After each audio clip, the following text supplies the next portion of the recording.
Hi everyone and welcome to our interactive quiz on cross-cultural communication and negotiation. So today, we are focusing on doing business in China, which is one of the most dynamic and culturally rich markets in the world. So imagine you guys are at the negotiation table. How do you greet your Chinese partner? What do you say when silence fills the room? So in this video, you will step into the shoes of a negotiator, test your instincts and learn valuable lessons for your success.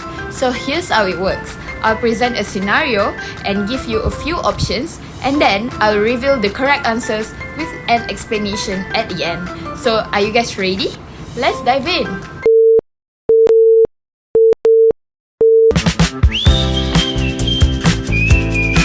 Option 1. Offer a firm handshake and maintain strong eye contact. Option 2. Both slightly, avoid prolonged eye contact and greet formally.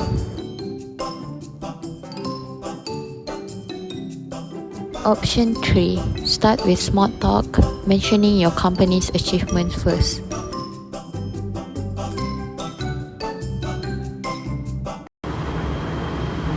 So, what's the best way to greet your Chinese business partner?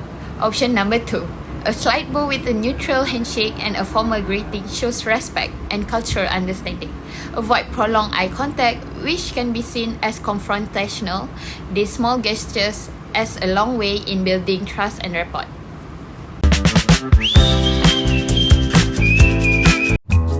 First option, politely redirect the conversation to the business at hand.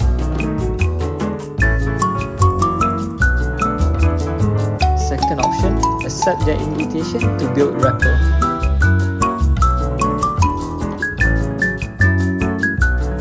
Third option, express concern about time constraints and request a faster pace. So in scenario 2, the correct option is option 2. Accept their invitation to build relationship. So why is option 2 correct? When your Chinese partners invite you to dinner, it's not just a meal. It's actually an essential step in building guanxi. So what does guanxi mean? Guanxi is actually the deep trust-based personal relationships that form the cornerstone of business cultures in China. By accepting the invitation, you demonstrate openness and respect for their way of doing things. So a dinner is often where initial trust is built, which will carry over into your business discussions. In Chinese culture, personal relationships often precede business. It's not uncommon for business deals to be sealed with gestures of goodness outside formal settings. By saying yes, you signal that you value their partnership beyond mere transactions. So, why does the other options fall short? So for option 1, which is redirecting to business, this approach might seem efficient, but it can actually come across as dismissive or transactional in a culture where trust and relationships are the most important. Focusing solely on business too soon may make your partner feel undervalued, potentially jeopardizing the relationship before it even begins. And why is option 3 wrong? Expressing time constraints. So, this response may unintentionally convey impatience or a lack of cultural awareness. Rushing the process risks alienating your partner, as the dinner invitation is a deliberate gesture to strengthen bonds. Business in China often moves at a pace dictated by trust. Now urgency and pressing for speed can be counterproductive.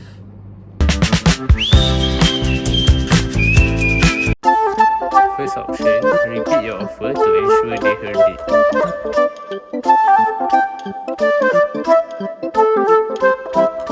Second option, wait patiently for them to respond.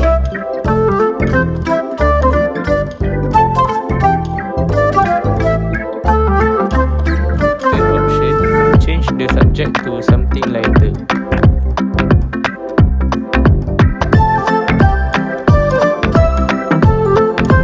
In this situation, the correct answer is option number 2, which is wait patiently for them to respond.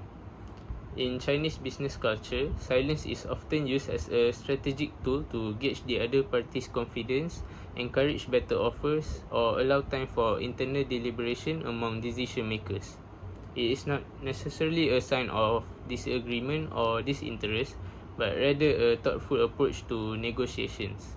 By waiting patiently, you demonstrate key values such as patience, confidence, and respect of their decision-making process.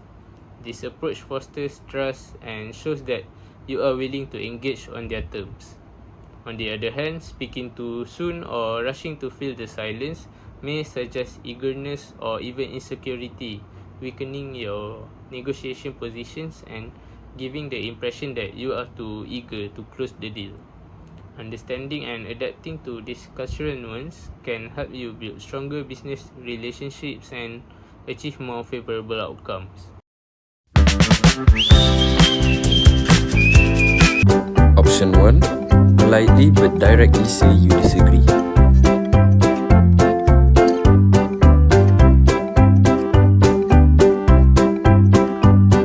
Option 2. Say that's interesting and suggest revisiting the idea later.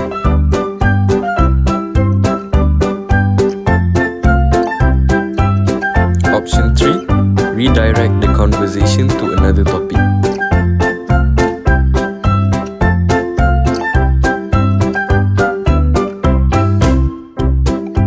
The correct answer is option 2, which is saying that's interesting and suggesting to revisit the idea later. So this response reflects the importance of maintaining faith in Chinese culture, where direct disagreement can feel too harsh and might strain the relationship. By responding with tact, you show respect for your partner's idea while keeping the conversation open. It's a way of saying, I hear you and your input matters. So this approach fosters trust and ensures the relationship stays strong, even when opinions differ. A direct no could create discomfort and close doors to any collaboration, but by handling feedback with care, you build mutual understanding and set the stage for productive discussions in the future. So respect and empathy really can go a long way.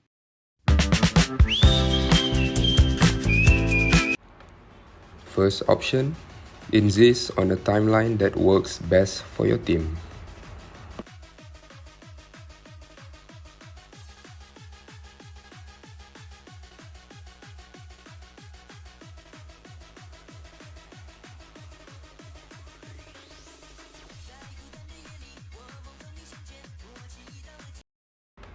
Second, propose a compromise emphasizing mutual benefit.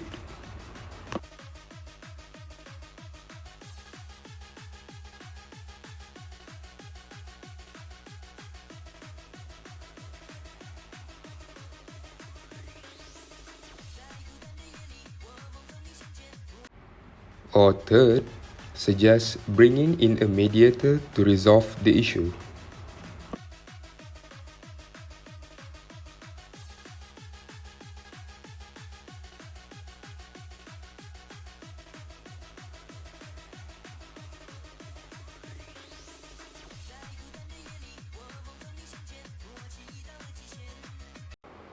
In situations like this, understanding cultural nuances can make all the difference. In China, preserving harmony is paramount. Direct confrontation or insisting on your way can damage relationships and erode trust. Instead, involve a neutral third-party alliance with the cultural value of maintaining balance and saving face for all parties involved. This approach ensures that negotiations stay constructive and relationships remain intact. By suggesting mediation, you not only resolve the issue, but also demonstrate cultural awareness and respect, which strengthens your partnerships. Let's recap the key lessons we've learned about successful negotiations in China. Start with respect. In a culture where high power distance is valued, showing respect, particularly during greetings and introduction, sets the tone for a productive relationship. Second, invest in relationships. Building guanxi, or networks of trust and reciprocity, is critical. This reflects collectivist values where group harmony and long-term connections are prioritized over individual gains. Be patient. Silence and deliberation are not signs of disinterest but of careful consideration. is aligned with China's long-term orientation, where decisions are made with future outcomes in mind. Preserve harmony. The emphasis on using tech and mediation underscores the importance of maintaining low uncertainty avoidance and protecting face. A harmonious resolution builds trust and avoids unnecessary tension. By understanding these cultural dimensions, transforms potential obstacles into opportunities for stronger partnerships. By navigating with cultural sensitivity, you are not just negotiating, you are building bridges and not walls. Now, you are equipped to engage effectively in China and beyond. Thank you for joining us.